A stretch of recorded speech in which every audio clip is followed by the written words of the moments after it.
Like very hard. Is this hard? Even more. My name is Fahad and I work at Cummins Arabia, Riyadh branch.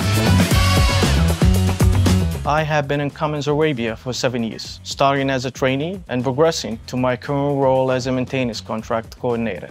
My responsibilities include managing customer relationships and ensuring contractual obligations is met.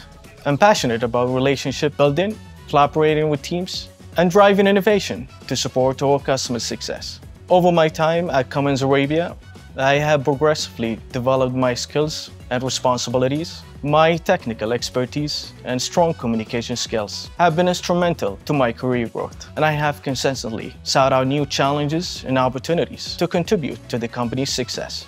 Because Cummins Arabia provides more diversity and work growth.